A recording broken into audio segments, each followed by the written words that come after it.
In the opening scene, we are introduced to a 5-year-old Korean girl named Chung In-hyung. She is on the floor of her bedroom, drawing in her sketchbook. In-hyung loves to draw pictures of girls with colorful eyes and exaggerated facial features. Her creations are often artistic and advanced for a child. It is one of her many talents, admired by her teachers and family. In-hyung's mother enters the room before asking her what she is up to. She has seen In-hyung draw beautiful pictures several times, but the girl never fails to surprise her mother.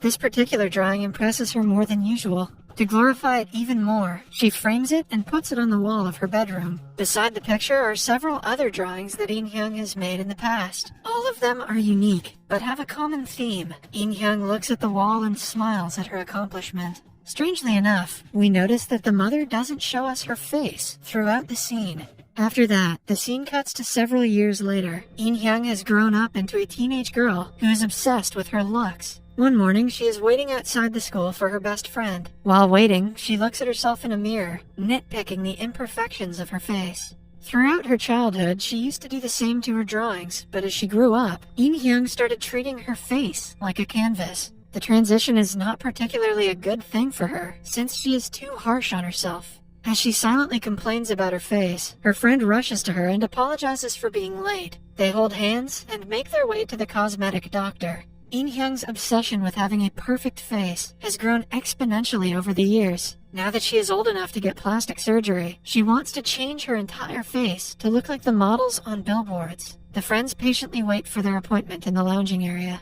They are nervous, since the day is one of the most important days of their lives. As they talk, we find out that In-hyung hasn't told her parents about the appointment. She hopes they won't object, because plastic surgery has become something quite common in the modern world. Her friend, however, is seemingly nervous about the plan. Suddenly, she asks to see In-hyung's sketchbook. It is then revealed that she never stopped making bizarre sketches of women like she used to. But since they are very personal to her, she refuses to show the sketchbook to her friend. The girl doesn't care about her privacy and repeatedly insists. When In-hyung still doesn't agree, she takes her bag and forcefully gets the sketchbook out. Fortunately for In-hyung, before her friend can get a look at the pages, a nurse calls her name. She takes a deep breath before walking in to see the doctor. She also brings the sketchbook with her as reference pictures. She excitedly shows them to the doctor, waiting for her reaction. However, her heart shatters into pieces when the doctor laughs at her drawings. The woman can almost not believe that In-hyung wants to look as horrendous as these pictures. In-hyung still hopes that surgery would be possible, but is informed that her wish is too unrealistic. Since her face is structured entirely differently from the sketches, it is impossible for them to reframe it in the way she wants.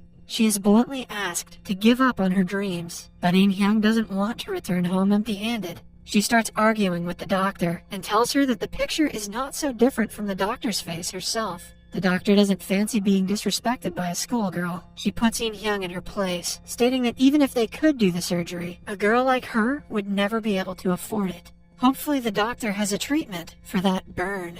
Their clinic is exclusive to the rich, and In-hyung is definitely not one of them. Until now, we have not seen the doctor's face. Suddenly, the camera pans towards her to reveal her heavily modified and scary-looking features. Her skin is like that of a porcelain doll. Her chin is unnaturally sharp and pointy. Her eyes look animated, and her nose is unusually structured. All this, added with the thin eyebrows, make her look like a haunted doll. She has most definitely gone under the knife several times to get where she is. It is almost surprising that In-hyung has been talking to her normally up until now. But the biggest surprise comes when she claims that she wants to look like the doctor, no matter the cost of the procedures.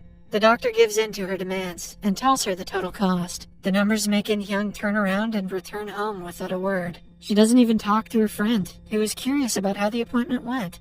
In the following scene, In-hyung is at home. She, her mother, and her sister are chatting while enjoying dinner together. In-hyung is quiet because of the incident of the day, but the other two talk about a man who was recently bitten by a dog. It turns out that the dog was made to get plastic surgery to look prettier. The mother thinks it is strange, but In-hyung's elder sister argues animal plastic surgery is a popular trend. In-hyung takes this opportunity to tell them that she also wants to go under the knife. Then, we get to see her mother and sister's faces for the first time. They look identical to each other, and to the doctor who In-hyung saw earlier. It is then revealed that the haunted doll look is the new beauty standard. Every model, actor, and internet personality has the same face. The trend has taken over the world, causing even the normal people to look alike. People go overboard with the surgeries to look conventionally attractive, and uniqueness in facial features is non-existent. Ignoring the obvious difference between her and In-hyung's face, her sister asks her why she wants plastic surgery. They argue that she is already beautiful, but sound like hypocrites to In-hyung.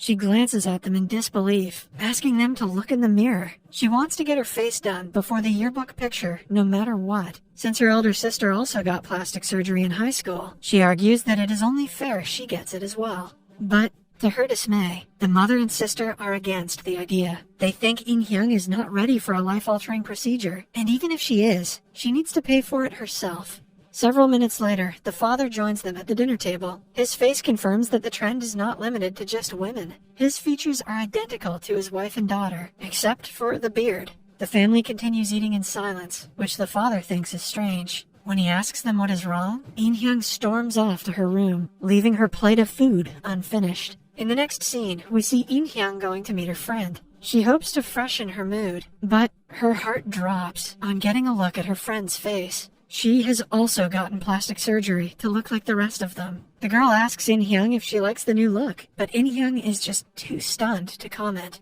She feels worse than she did earlier, now that she is the only odd one out. In-hyung returns home without saying anything to her friend. On her way back, it starts to rain, but she doesn't care enough to wait for it to stop. All In-hyung can think of is how ugly she looks and how desperately she wants the surgery. Suddenly, her wish manifests itself, and she sees a notice on the wall that catches her attention. It advertises free facial surgery from doctors who wish to test their expertise on the patients. The person doing the surgery would be a non-professional who might mess up the face altogether. But still, In-hyung is willing to take the risk. Without wasting much time, she signs up for the free cosmetic surgery program. The very next morning, she goes to the doctor's office. The man is a sketchy guy who doesn't tell her much about the procedure. But since he has the same face like everyone else, In-hyung believes he will do a good job. Before the operation starts, In-hyung is made to sign a consent form that states if any mistake is made during the surgery, the professionals will not be at fault, since In-hyung already knows the risks. In the following scene, she is on a hospital bed, ready for the operation.